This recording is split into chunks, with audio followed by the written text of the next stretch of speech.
Breaking news, the first domino has fallen. A restricted free agent calls his team's bluff and will be taking the qualifying offer. I'm Trevor Lane. This is the Basketball Bulletin. Make sure you subscribe right here to the channel and turn on those notifications as well. All right, Cam Thomas has made his decision. What does this mean for Cam? What does this mean for the Nets?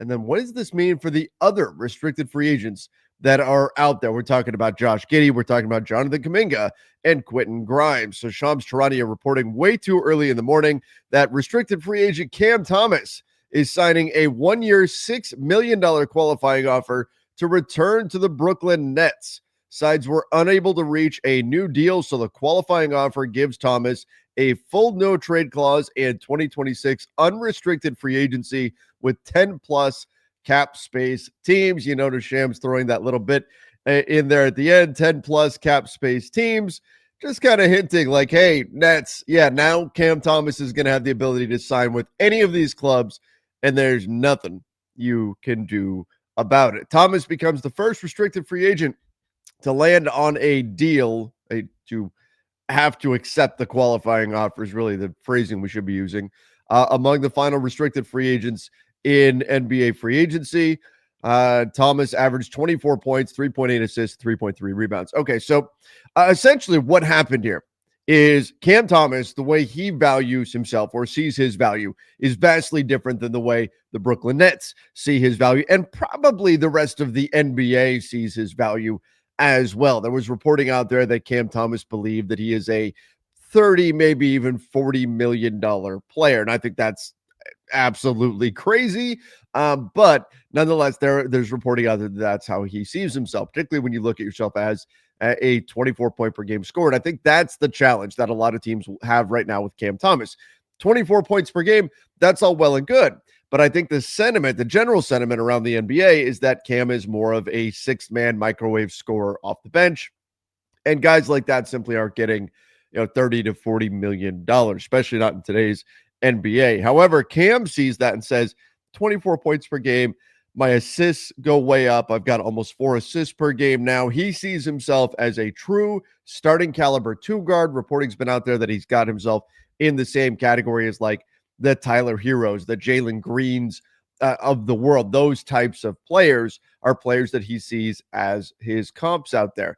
And if that's the case, you're going to look at things and say, yeah, I should be getting what these guys at $30 million plus is what I should be getting. Now, the Brooklyn Nets reportedly were only willing to give Cam Thomas the equivalent of the mid-level exception, a 2-year deal that would start at about $14 million per year is what they were looking at.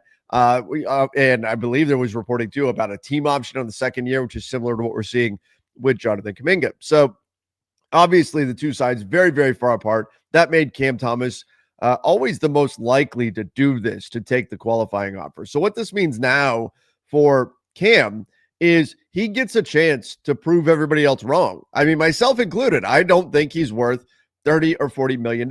So now Cam Thomas goes into this season, though, with a chance to prove to everybody that he is, with a chance to prove to everybody that he's not just a super sixth-man scorer on a good team, that he's not just putting up numbers on a bad team, that's not just volume, that he can be hyper efficient, that he can be more than just a microwave scorer. So he sees himself one way, and it's vastly different than the way I believe the rest of the NBA sees him, including the Brooklyn Nets. Now, was the Nets offer of $14 million per year still a bit of a low ball? Yeah, frankly, I think it probably is a little bit of a low ball offer. So it made a lot of sense for Cam Thomas to be the first of these guys to do it. The question is, will he be the last? And I'll get to that in just a moment. But for the Nets, this now means that Cam Thomas cannot be traded without his approval this season. This also means that he could indeed walk away next summer, and they could lose him for nothing. Now, from the net side of things, they look at it and say, well, we can give him the money that he wants, $30 million bucks or so, and then the NBA, everybody around the league would see this as a bad contract, or we could risk him walking away for nothing. And I think that's the correct decision here for the Brooklyn Nets. You would rather have no contract than a bad contract. That's the important thing, especially in today's era with the newer collective bargaining agreement. You simply can't have bad money on your books. So with that being the case, I think the Nets are doing the right thing here. And Cam Thomas, I'm not going to fault the guy for betting on himself. It's not like the Nets were offering him 25 million and he wanted 30 and he's walking away because of that number. Look, $5 million is a lot of money, but risking everything, an injury potentially happening. Look, the NBA history has a number of guys who have bet on themselves and it's not worked out. You think about Nerlens Noel being the cautionary tale in situations like this. But this is not that, obviously. $6 million for Cam Thomas on the qualifying offer, and the reported offers that were out there were 14 million, but he believes he's worth 30.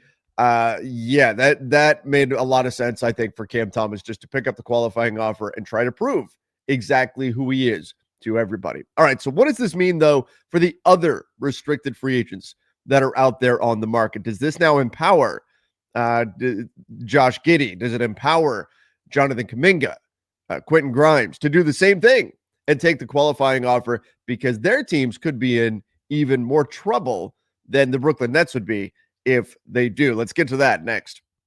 You've probably heard of the Sleeper app at this point, but here's a little secret. It's more than just a platform for season-long fantasy leagues. This year, millions of users are enjoying playing fantasy sports on Sleeper, but it also offers live stats, including real-time updates and visualization on all stats, a great news feed. I use this all the time. You get lightning-fast updates on your favorite players and teams, and a real-time chat where you can engage with other users about individual plays and performances during the NFL and NBA season. So you can download the #1 sports app today. Experience it for yourself. Sleeper, a great presenting sponsor here for the Basketball Bulletin. You can see I even made some picks on the Sleeper Picks platform here. I went with Dak Prescott to go over half a passing yard. That's kind of a free square. Love those little promos that they do. And then I've got Saquon Barkley, more than 96.5 rushing yards against the Cowboys. Oof, I don't know about that defense. And Kyron Williams, I believe he will get one into the end zone. So I've got more on him there. If you guys want to check it out, you can get a $100 deposit match up to $100 when you use our code Bulletin. Use the link in the description down below. Okay, so you hear us talk about this all the time. The NBA is a copycat league, and oftentimes one team or one player doing something will empower others to do the same thing. We think about this past season, the Memphis Grizzlies, with 9 games remaining, they fired their head coach, Taylor Jenkins, and then suddenly 3 games remaining, the Denver Nuggets fire their head coach, Michael Malone. Did Memphis doing that so late in the season, which is fairly unprecedented, did that empower the Denver Nuggets to go and do the same thing after they saw the way the fans and the media reacted to the situation in Memphis? So now that Cam Thomas has done this, and he was the expected guy to do this, but does this now embolden Quentin Grimes? Does it embolden Josh Giddey? Does it embolden, especially, this is the big one, Jonathan Kuminga, to do this as well? Because this could be a much bigger problem. Now, the Brooklyn Nets, they should be a cap space team next summer, so they'll have the ability to keep their guy, to keep Cam Thomas if he has a big season. This doesn't necessarily mean that Cam Thomas is out of Brooklyn or anything like that. He could still ultimately come back and return to the club. There's the chance they lose him for nothing and he walks away in unrestricted free agency, but it's a little different than, say, the Jonathan Kuminga situation. I do still think Josh Giddey is going to wind up sticking with Chicago Bulls. I think the two sides are just too close. It's not like there's this big gap like with Cam Thomas. With Josh Giddey, the reported offers for him in between what he wants and what the Bulls want, there's not that big of a divide. I think ultimately they get something done. So I think that's the most likely to actually happen. Quentin Grimes, kind of a middle ground with the Philadelphia 76ers. Part of the problem there being that they did bring in BJ Edgecombe to kind of take over that role already. So do the Sixers really want to commit long-term to Quentin Grimes, especially when they've already got the money laid out that they do to, I mean, maybe the two worst, God, it sucks to say it, but maybe the two worst contracts in the NBA right now with Joel Embiid and Paul George, when you've got that kind of money already out there.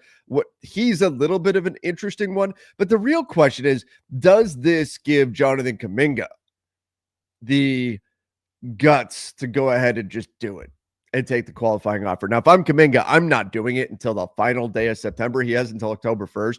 It's pretty clear that Cam Thomas and the Nets were not going to see eye to eye because the gap was just too big. If I'm Jonathan Kuminga, I'm taking this all the way down until the final day of September to see if the Golden State Warriors blink and then going from there. Because Cam Thomas, look, the Nets are going to be a cap space team. If Cam Thomas is good this season, if Cam Thomas proves everybody wrong, the Nets could still be the team to pay him. Jonathan Kuminga doesn't seem like he really wants to be a Golden State Warrior.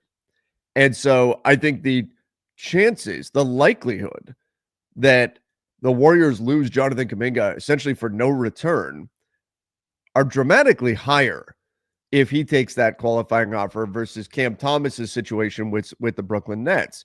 And so because of that, I do think that the Jonathan Kuminga situation is much more dangerous for a Warriors side that is very, very worried about losing him for nothing. And there's those within the Warriors that love Jonathan Kuminga. There's those that don't think he's the best fit moving forward. But they don't want to lose him for nothing. That's really what it's all about. And that's why Jonathan Kuminga reportedly feels like a pawn in this situation. That's why the Warriors are only offering him very team-friendly deals. 2-year deal worth about $45 million. Look, that's a lot of money. It's a lot more than Cam Thomas is being offered. But the Warriors are hoping that Jonathan Kuminga will blink and give them very team-friendly terms on that contract by having a team option on the second year, waiving the inherent no trade clause that would come with it as well. Because what the Warriors would like the ability to do is flip Jonathan Kuminga before the trade deadline and turn him into other assets, because he's not the guy long-term for them, or at least there's doubt in terms of whether or not he is the guy long-term for them. So Kuminga, again, very different situation. He's got 21 million and change would be the dollar amount on the first year contract. He's got that money sitting on the table versus a $7.9 million qualifying offer. Cam Thomas, he had 14 million on the table versus a $6 million qualifying offer. It makes more sense, I think, for Cam Thomas to take that QO. But Jonathan Kuminga, we're talking about a difference of roughly $14 million when we look at average annual value in terms of the gap between what the Warriors are offering and what he could get on the qualifying offer. But if he feels like he's being held back by the Warriors, see, Cam Thomas, he doesn't feel like he's being held back by the Nets. Jonathan Kuminga feels like he's being held back by the Warriors. He doesn't really want to be a Warrior anymore. He wants to go be able to show his stuff somewhere else. And so if he takes that qualifying offer, it becomes a potentially very damaging thing where in all likelihood he will walk in free agency and the Warriors will get nothing in return. And that would be a significant blow to the Warriors' assets, which they would like to use to potentially go chase like a Giannis Antetokounmpo or someone like that. So now that we've got this Cam Thomas situation settled and he takes the qualifying offer, the question becomes, does that now put us at a point where these other guys, specifically Jonathan Kuminga, but Josh Giddey, Quentin Grimes as well, does this make those guys go, he did it? And by the way, this is rare. Look, guys don't want to do this. They don't want to take the qualifying offer. They want to get paid. They don't want to take the qualifying offer. But if they're backed into a corner and they don't see eye to eye with their team, they kind of have to. Or at least that is the threat that has often caused teams to budge. And does this scare the Golden State Warriors? That's the flip side to this. Does Jonathan Kuminga look at this and say, hey, I can do this too? The other side of this is, do the Golden State Warriors look at this and go, one of the dominoes just fell. This guy took the qualifying offer. Cam Thomas did it. Does that make it more real, more frightening, perhaps, that Jonathan Kuminga might do the same and then we lose him for nothing? Okay, do we want to go back to the bargaining table with him? Do we want to, instead of a team option on the second year, do we want to make it no option at all? Jonathan Kuminga reportedly wants to flip that into a player option. Do we want to take away our requirement that he waives his no trade? Do we want to? How can we budge here? Do we want to offer him a little bit more money instead of doing those things so that we do have more ability to trade him? See, the Warriors are concerned if we bump up the money, do teams then see him as a negative value contract? If we make it less team-friendly terms, are teams then less hesitant to trade for him? That's what they're not worried about. Does Jonathan Kuminga feel warm and fuzzy about being a Golden State Warrior long-term? They're worried about, does Jonathan Kuminga have positive trade value on the market? Because we need the flexibility to flip him. And that's the situation that understandably Jonathan Kuminga is not super happy with. So again, Cam Thomas makes his decision. He picks up the qualifying offer. He was always the most likely one to do it. But does this now get the ball rolling on the other restricted free agents around the NBA? Everybody, again, appreciate all of you for joining the show. Everybody's still watching at this point now that we're about 15 minutes in. Appreciate all of you guys, all the support that you've given this channel since we started here. The outpouring has been beyond belief. So once again, thank you to all of you. I know you guys still watching right now. You guys are the real ones. Appreciate all of you so much. Give me your thoughts on the situation in the comments down below. Till next time, everybody. See ya and stay safe.